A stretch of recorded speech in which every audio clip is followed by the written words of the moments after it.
To do is talk to you a little bit about soloing over odd style chord progressions. Sometimes when you're playing songs, you'll come across things and go, well, what the heck am I supposed to do with this? And I'm using this little jam that's reminiscent of Ride On by AC/DC, if you've ever heard that before. And basically what I'm doing here is I'm playing this chord progression. I'm playing C to F. Okay. And then what it does is it goes down to F, B flat, and then it goes to G to C, and then back, B flat to F, and then back up to C. So what makes this interesting is it's using the 1-4-5, the C, F, G. Let me move this just for a second here. It's using the C, F, G chord progression, which is a 1-4-5, but instead of just playing that and creating a 12-bar blues out of it or whatever we want to do, he's actually created this other chord progression, but we're still going to look at those three chords as being the primary chords.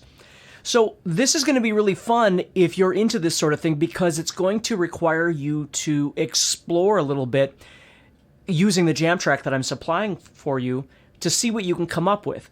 Now, over the C, moving from C to F, the main part of this.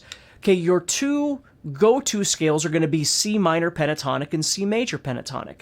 Now, I'm not going to get all involved with modes and things like that. If you have some derivative that you use, like Dorian or something like that, you go right ahead and use whatever you like, okay? I'm just saying, in general, when you solo over this chord progression, when you play major pentatonic or minor pentatonic, here's the beginning here. I'll play major pentatonic.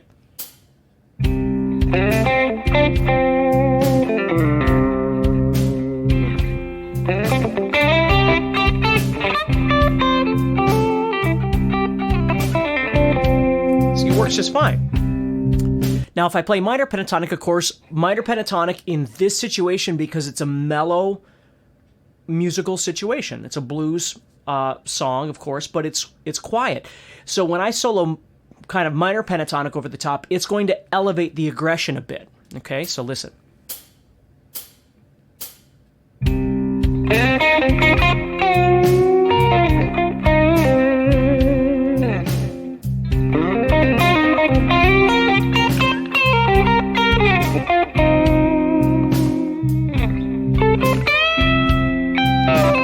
Here's my major, and then my minor. Okay? So both of those are fine. Now, again, this could lead into a whole other topic of conversation, but generally in a real mellow situation like this, I would start off with major and really kind of develop the melody a little bit, just kind of finding space. And if you listen to Angus Young play, he does the same thing. And then you're going to head over into your minor and kind of build a little bit. But the big question is what to do when you get to these other chord progressions, like, for instance, the F to B flat thing. Okay, well, when that comes up, let's take the old approach. If you've ever studied any other stuff, there's always the simplified approach that you can try and do, which is let's just stay in the key that we're in and just keep doing what we're doing, and hopefully it'll work. Now, if you do that, there's nothing wrong with that. What I'm going to try and do is over this chord progression, I'm going to play C major the entire time. Okay, so here we go.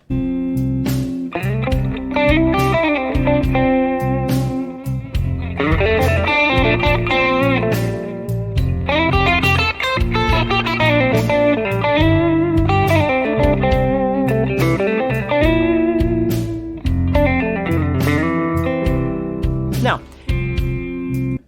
I mean, it works.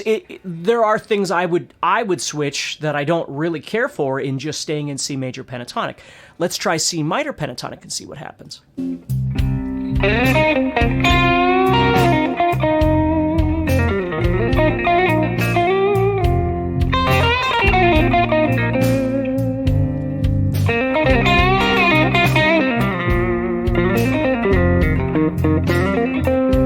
Now, for me, the minor pentatonic works way better. So here's the deal. Over the C major, depending on how long I have, or I shouldn't say C major, over the C to F chord progression, excuse me. depending on how long I have, I would probably try and spend a little time in C major pentatonic, or again, something along the major side, depending on what you like to use. Then when the F to B flat pops up, that's when I would try and spend more time in C minor pentatonic, just because it sounds a little bit better. Now, we could try and analyze why, but the truth is if we think about the C minor pentatonic, because I'm going to show you something else in a second here too that might help you a little bit in understanding that, but C minor pentatonic and F minor pentatonic are somewhat close to, or excuse me, F major pentatonic are somewhat close to each other in terms of pitches, which we're going to look at in a minute. But without going into all the mumbo jumbo, the most important thing is that when you try things, you have to decide what you think sounds best. So because my chord progression in this jam track is going from C to F over and over and over, and then it's dropping down and doing F to B flat, and then it's moving up to G to C, and then back down to F to B flat, what I found kind of worked well was I play C major pentatonic, and then when it goes down to that F, I go C minor pentatonic. And when it goes to the G, G to C, I could have stayed in that, but what I actually do is I move up into G minor pentatonic. Now, I'm not trying to weird you out and complicate things. I'm just telling you what I try and explore when I'm jamming. So when the song starts, I'm playing in C major.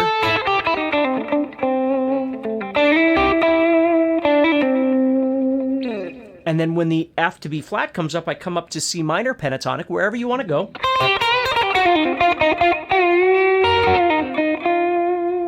And then when it goes to G, I pop up a whole step higher, and I use the fifth position. Now, why? Because I don't want to jump all over the fretboard. I want to stay pretty close to where I'm at here. And we'll talk about that too. But G minor pentatonic is sitting right here. Okay? So I can go right here. Over that G, I pop up in here, which is a lot like C major pentatonic. Now again, if that's confusing, just follow what I'm telling you to do and explore it. If you're kind of into that next level theory stuff, it's worth looking at some of these things and thinking about it a little bit.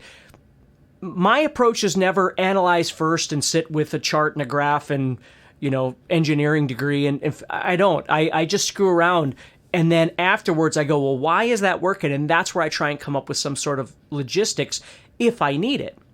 So the way I'm thinking about this is I've got C major pentatonic, and when it goes to the F B flat, I'm heading up to C minor pentatonic, and then when it goes to the G, just to change things up a little bit, I could have stayed in C minor pentatonic, but to change things up a little bit, I move up a whole step and play the fifth position of G minor pentatonic.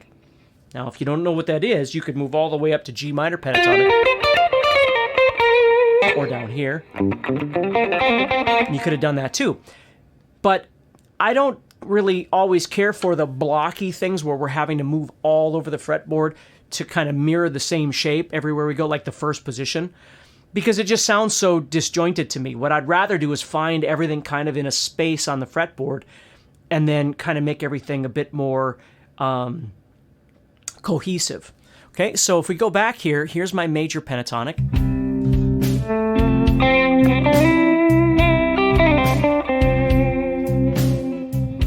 Okay, now a minor. Now G.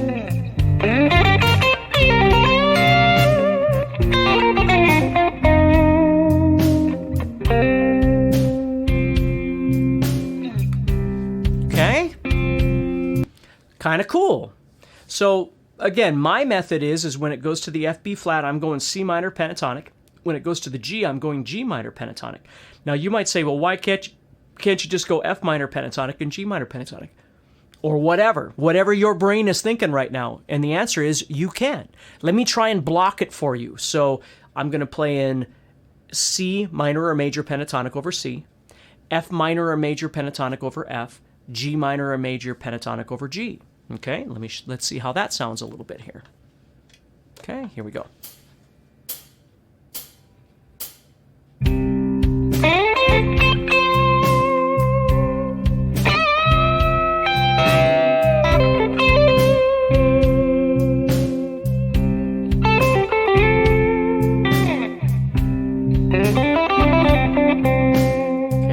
comes. So now I got to get up to F, right? So here we go.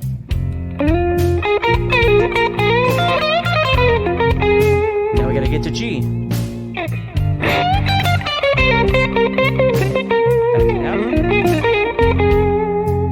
Okay? Now, for me, it was all fine up until that last one because it just moves too quick. So moving from F to G for me sounded okay, but moving from G back to F is just too much transition. It just sounds too blocky to me. So that transition from the G minor pentatonic back to the F minor pentatonic, I probably would try and think of something else. And again, that's where that cohesion can come in. Maybe I don't just jam, maybe I just find a couple of notes, right? So if I was up in this G minor pentatonic, and then it goes back down to that F, well, I've already decided I like C minor pentatonic. And if you think about it, if I'm sitting right here, I've got a fifth position of C minor pentatonic right here.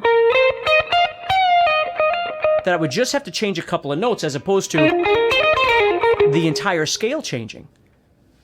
So my thought process now is I'm playing in, again, C over C, and then when F comes up, I'm playing in F over F, and when G comes up, I'm playing in G. But when it transitions back to the F, it's just too fast because you're going...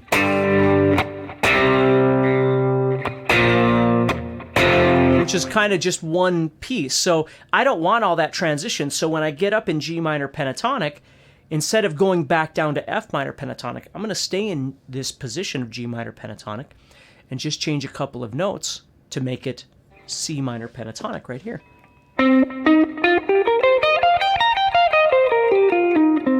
So here's my G minor pentatonic. Here's my C minor pentatonic. So as I'm playing, let's go back to that for a second here.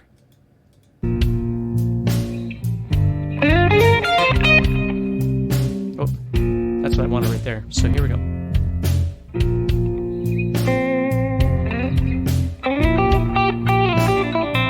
Okay, here we go.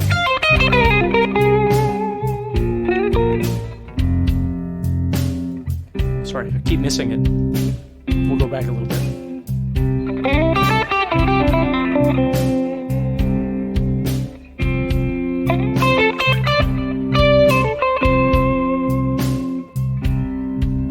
Okay, here we go.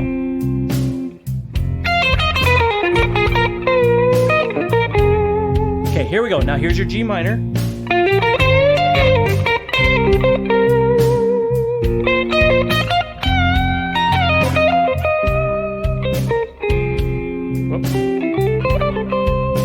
Gotta hit the right note at the end there. See what I mean, though? It sounds kind of cool because it wasn't so dynamically different as blocking these three, first position changes. I can go up into that F minor, which sounds kind of cool. And then G minor pentatonic. But then just that. And then we got to get back in C. Just something small like that or whatever. Now, in order to do any of this, obviously you need to have some knowledge of your fretboard.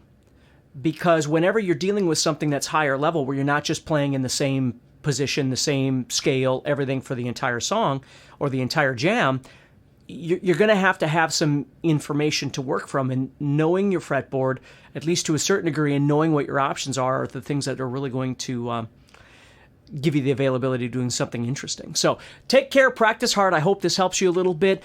Again, don't take this idea and practice it for 5 minutes and then move on to something else. If this makes sense to you and it's kind of triggering an idea in your brain, you want to take the entire month. You want to take 2 weeks, 3 weeks, whatever, and just isolate this idea and really learn to nurture it and make it something that you can use.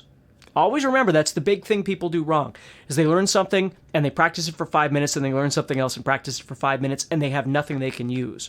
The goal is you got to dig in there and really spend some time with it. So take care, practice hard, and I'll talk to you soon.